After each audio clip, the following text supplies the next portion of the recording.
Paglilipat at utilization ng excess funds ng PhilHealth ating tatalakayin kasama si Director Yuvimil Nina R. Asuncion ng Department of Finance. Director Asuncion, magandang tanghali po at welcome dito sa Bagong Pilipinas. Magandang tanghali po. Asik Wang and Nina, hello po.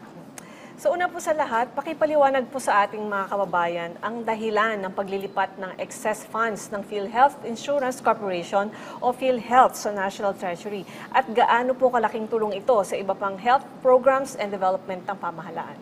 Okay. So basically, what we did here is ang paglilipat po ng excess funds is alinsunod sa provisions po ng ating General Appropriations Act of 2024. Ito po yung batas na pinasa po ng Kongreso para po ilatag ang ating budget for the year. So, ang provision po under the General Appropriations Act is that, sabi po doon, tingnan po natin kung meron pong unused funds ang ating mga GOCCs at if meron po silang unused funds, ibalik po natin ito sa ating general fund and gastusin po natin sa mga programa at proyekto na nakalista rin naman po sa General Appropriations Act. So, ma'am, gaano po kalaki itong tinatawag na sleeping funds o natutulog na pondo, na excess funds ng PhilHealth? At nakakasiguro po ba ang mga miyembro na hindi maaapektuhan ang paggamit nito sa kanilang mga benepisyo at mga contributions? So, ang nakita po na unused funds in PhilHealth is around 89.9 billion pesos. Kaklaruhin po namin na ito po ay galing sa subsidiya ng national government and hindi po tayo kukuha ng mga pondo na galing po sa kontribusyon ng nating mga miyembro. Pag sinabi niyo pong subsidiya, galing to sa gobyerno. Walang kinalaman sa mga katulad namin naghuhulog po sa PhilHealth. Yes, tayo pong naghuhulog sa PhilHealth. Hindi po tayo maapektuhan because yun nga po, these are funds that are subsidies from the government. Galing po saan? Okay. There are a number of sources for the subsidy, but mostly it would be from the syntax law, and other sources. So, ma'am, nabanggit din po sa isang report na magagamit ulit yung additional 20 billion pesos na transferred fund mula sa excess na pondo ng PhilHealth sa health infrastructure at education programs. Ano naman po ang potential impact nito, lalo na sa ating mga kababayan? Okay. So there are a number of items na ipopondohan ng unused funds from PhilHealth and actually from PDIC as well. Kasama po dito yung paggastos po natin para po dun sa health worker allowance po na binigay po natin nung pandemya. Kasama rin po dito yung dagdag na 40 billion na salary increase para po sa mga kawani ng gobyerno. At aside from that, we are also supporting yung mga foreign assisted projects ng government. Kasama po dito ay mga proyekto on nutrition.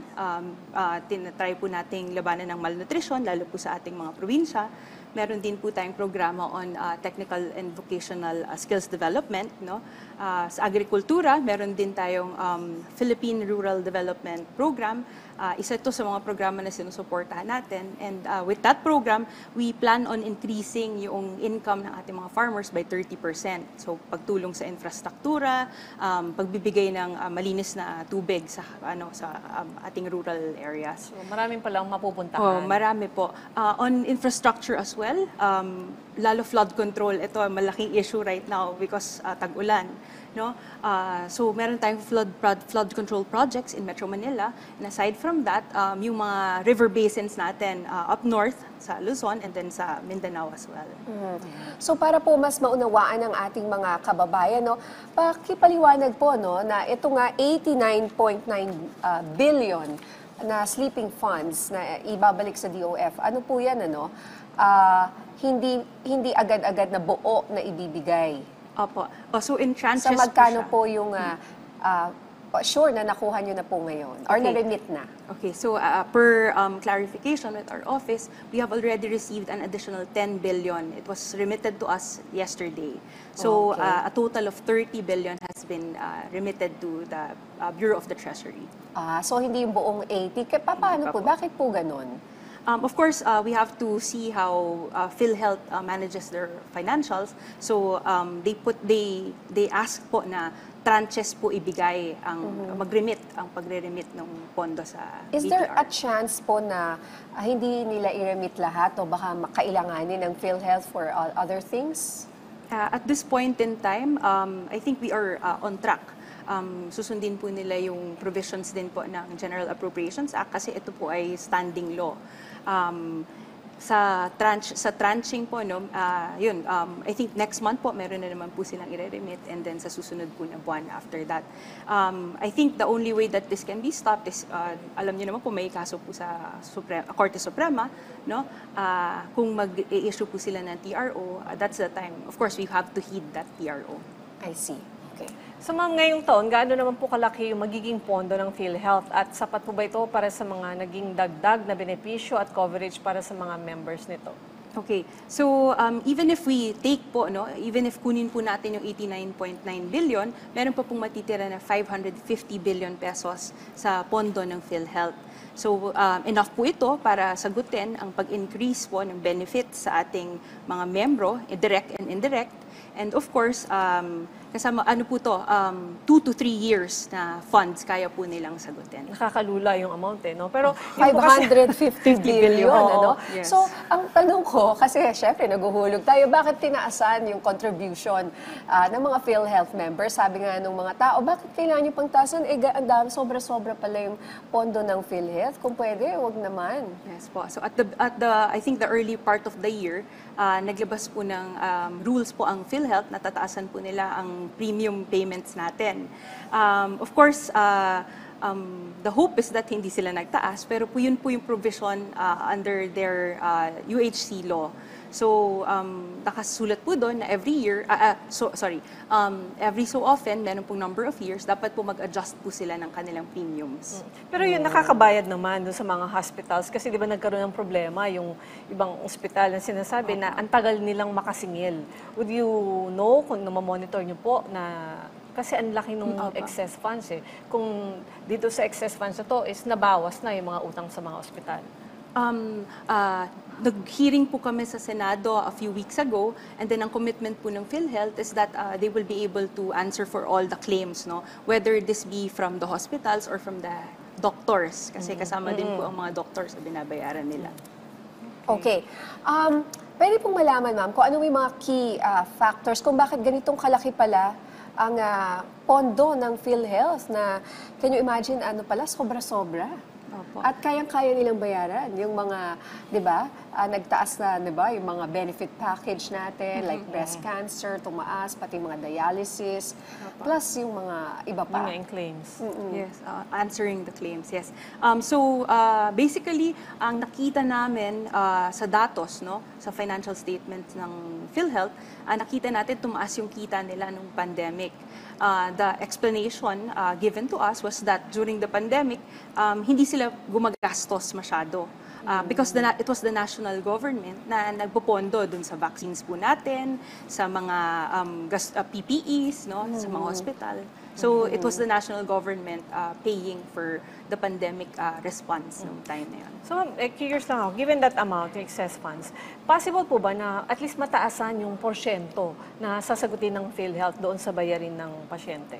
Ayan, yan yung sinabi ni Presidente nung kanyang SONA. Sabi po nila, i-increase po ng 30% ngayong taon na to yung mga benepisyo na makukuha natin sa PhilHealth. Oo, kasi kung tumaas yung contribution natin, so dapat mas mataas din yung benefit na makukuha natin sa kanila. Opo. Kasi minsan parang ilang percent lang ay, nabawas na pala. Yung mga Parang wala.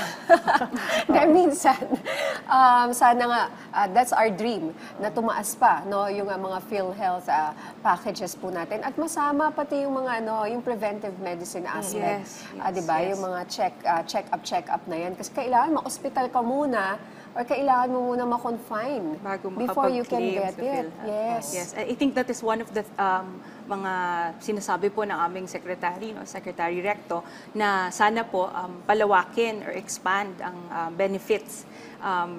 More than yung sa premium payments, mas preferred sana namin na expand nila further and to also include preventive so that hindi mo na kailangan pumunta ng hospital. at the onset, na may labs ka na, nakikita na po natin kung anong diferensya at na-address po ng ating mga mamamayan yung mga sakit na ito at the earliest possible stage. Balikan ko lang yung naunang 20 billion pesos na na-remit nyo na para pala sa ating mga health emergency allowances sa mga frontliners. So, ano po ang detalye nito? Kailan po kaya ito maibibigay sa kanila? According to the DBM, nabigay na po ito. Okay. So basically, nung time ng pandemic po, prinomise po ng gobyerno na magbibigay po ng health emergency allowance sa ating mga healthcare and non-healthcare workers. With that, meron pa pong natira na 27.5 billion na kailangan bayaran. So ang nangyari po nung nag-remit na po ang PhilHealth, nabayaran na po natin yung 27.5 billion na yon with the help of the first 20 billion na binigay po ng PhilHealth sa national government. Okay, that's good. Sige ma'am, mensahe niyo lang po sa ating mga kababayan, lalo na dun sa mga medyo nagkakaroon pa ng agam-agam or mga questions tungkol sa kanilang contribution. And also yung mga doktor, mga kausap po. Yes. Kasi di ba yung mga doktor talagang they're really against it eh. Yes, opo. We do understand the concern, no? To the Department of Finance, health is very important, and we have been partners with actually the same people in passing legislation, katulad po ng mga sin tax laws natin, no? Vape law, alcohol sin tax and all. At the end of the day, kailangan po nating tingnan, meron pong pera na hindi nagagamit. And kailangan pong gamitin ito para po sa mga programa ng gobyerno. Kung hindi, we earn opportunity costs and magkakaroon din po tayo ng additional interest kung mangungutang tayo, meron naman pong pera na natitira sa ating mga GOCCs. Yun po. Thank you very much. Thank you. Okay, maraming salamat po sa inyong oras, Director Yuvimil Nina R. Asuncion ng Department of Finance.